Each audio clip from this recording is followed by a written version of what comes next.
Hey, okay, so we've reached the final short lecture from chapter 2, and in this short lecture, I'm going to talk to you about how we can understand organizational communication based on all these different sort of theories and schools of thought that we've talked about up till now. So that's Marxism, the Frankfurt School, and cultural studies. And you'll see how all these ideas kind of blend together to create kind of the overall understanding of organizational communication that we have today. So the first thing that we need to recognize is that today we maintain that organizations are socially constructed. That means that people put them together, right, socially, that they're not objective things, right? They're subjective things that are made through the process of communication. So again, organizations are not objective structures. You can't For example, you can't really look at a company like Coca-Cola and just point to it and say, there's Coke, right? There are products, there are buildings, there are delivery trucks, there are all these things. But those things in and of themselves are not the organization of Coca-Cola. They're the result of that organization, right? Coca-Cola, as an organization, is a bunch of people communicating, trying to make soda and have people drink it, right? So based on that, we say that organizations come into being, they're created through communication, right? It's communication that makes organizations. And this viewpoint is called the social constructionist approach. And it maintains that social actors, people, are active participants in creating reality through their communication, right?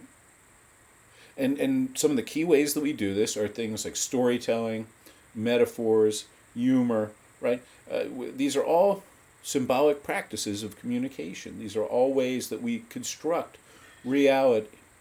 To me, this has always been really interesting, in the storytelling aspect in particular, because it strikes me that stories are how we really understand everything. The fancy word for a story, of course, is a narrative, and everything in our lives is narratively based, right? I mean, your understanding of your life is a narrative. Well, I was born here, and then I did this, and then I did that, right? It's like a story that unfolds. Everything, all communication is really a story. 1 + 1 = 2 is a story. It's a narrative, right? I mean, if you go all the way back to the Greeks, they said that stories are three acts, right? That there's a beginning, a middle, and an end, and that's what 1 + 1 = 2 is, right? There's a beginning, a middle, and an end. The beginning plus one, the middle equals 2, and it's a story, right? And these stories shape our understanding of the world. Indeed, I suggest to you that stories are really the main way that we do understand the world. Right down to the fact that we'll even ask about somebody, oh, yeah, what's his story? What's her story, right? What's your story? I think you see what I mean. Now, Comm, our understanding of it today, assumes that organizations are political sites of power and control, right? Meaning, so when I say political site, I don't mean that it's Democrat or Republican. Rather, it's simply a place where people lobby for control, right? And this is done through communicative processes, right? So people talk in organizations, they communicate in organizations, and the way that they talk and the things they talk about are influenced by the interests of the people involved, right? The interests of the boss, the interests of the employees, the interests of the shareholders, and so on. And what the folks in charge are always trying to achieve is what's called hegemony, right? We talked about this a little bit in the chapter 1 lectures. And so hegemony means control, right? If you achieve hegemony, you achieve control. And you do this by establishing certain meanings and ideas, right, in a society or in a group. And generally, the people who do this are the dominant group. And they do it in a way to try and get other people to go along with it, right? So, for example, One of the clearest examples I could give you of hegemony, right, is the idea of the church where you have to tithe, right? So if you go to a church regularly, you're supposed to give them a certain percent of your income, right, like 10% or something of the sort. Now, the only way they can do that is, I mean, in doing that, let's say, they maintain their hegemony, they maintain their control, and people do it willingly, right? Now, it's not in your best interest to give 10% of your income to the church, but the people in charge make it seem like it is, right? It's never in your best interest to give your money to someone else unless you're getting something substantial in return, right? So, hegemony is all about establishing certain meanings and ideas in a group and using those to maintain your control, right? And so the concern in this idea is that multiple and competing interests are not represented, but only those of the dominant group. So when you go to work, right, even as a professor, when I go to the school, the ideas that win out are the ideas of the president and the administration, not the ideas of the workers who work there. And we all pretend, right? We all pretend like what the workers think matters. But it really, at the end of the day, I'll be honest with you, it doesn't. It only matters to the extent that we don't just say fuck it and quit. Right? But, you know, if you're a good administrator, if you're a good school president, you make it seem like it's in the best interest of the employees to work for lower wages, to work longer hours, to teach bigger classes, and so on. I think you see how this works, right? You want people to go along with it without questioning it, just thinking, well, that's the way things are, right? So a critical approach wants to look at the deep structure of organizational life. It wants to look at how things operate, and how the whole thing's structured in terms of power, in terms of who's in charge. They want to look at the underlying interest, values, and assumptions that go into an organization. What's assumed by the people who work there? What are the values that win out, right?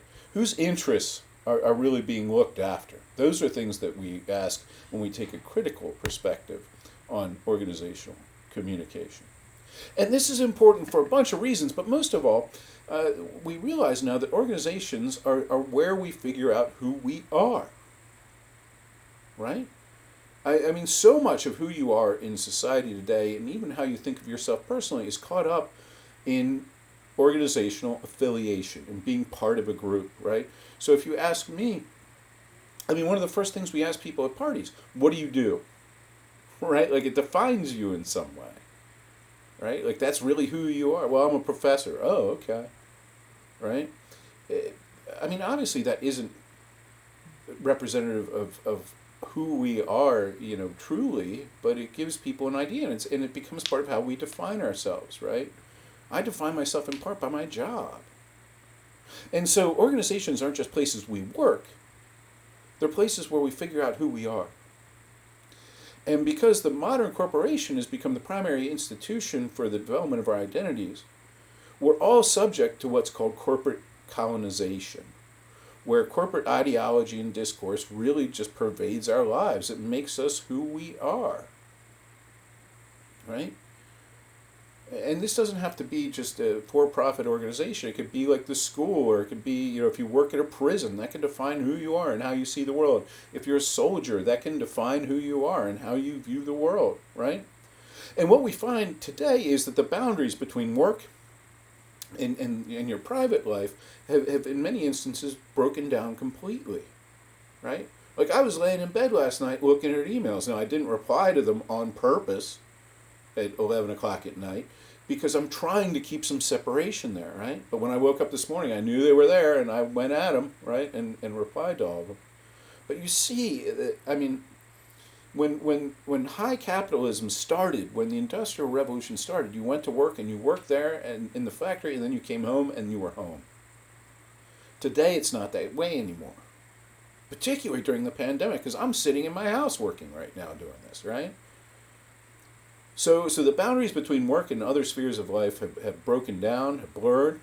And then at the same time, we're facing what's called increased precarity. And precarity, if you're in a precarious situation, that means you're in a dangerous situation, one that everything might fall apart for you at any moment. And the truth is, our economy now is more like that than ever. When my father grew up and started his career, it was expected that he'd work at one place for his entire life. Today, that's not the case at all. Indeed, chances are that people your age will change jobs every 3 years for most of your life. Those are the new numbers, right? And so because you're always changing jobs and because there's no real lasting commitment between you and your employer, you're in a precarious position. They can fire you at any moment, right? And they're in a precarious situation too because you might quit at any moment to go get a better job. Another reason it's important to look at these organizations critically is because they're important sites of collective decision-making and democracy, right? The hierarchical organization, the organization where the boss is the boss and his or her word is gospel, those days are also kind of going by the wayside. We see organizations now more interested in creating what we might call democratic workplaces, where the employees really have a say, right? And so organizations, we know, shape the meaning systems that we use to make sense of our world. And so critical research examines the consequences of this, right? What does it mean that you work at Chick-fil-A and you're a team member and that's how you define yourself and how you think of yourself? What does that do the rest of your life? What does that do to your understanding of reality and culture and society? Those are the questions that a critical perspective asks. And of course, ethics are important too. And we like to think that ethics do form a sort of a fundamental component of organizational life, right? But we need to remember that ethics aren't always good, right? A lot of people have bad ethics. And of course, these ethics affect people's lives, right? Like the BP oil spill slide that I showed you a couple of lectures ago, right? Dumping oil and killing wildlife and fucking up the environment really does affect the way that people live. And the fact that they didn't, they were ethically, their ethical decision making wasn't too good, right? Clearly impacts an entire society, right? So ethics are political because some ethical systems come to dominate over others, right?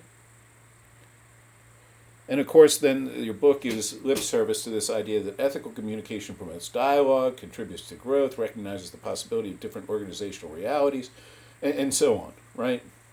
I mean, if we really can achieve good ethical communication, or at least what your book calls ethical communication, then it really should acknowledge multiple interests. It should be good for everybody involved, right?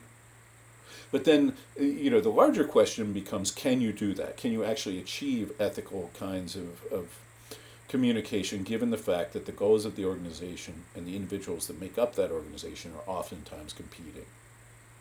I would ask you, my question would be, could you even have ethical capitalism? Is it possible when it's based on the exploitation of labor? The answer is probably not, in my opinion, right? Does that mean that we shouldn't do capitalism? No, that doesn't mean that. But we should at least recognize, instead of, one of my big gripes is that people pretend like they're ethical all the time, and they're just not, right?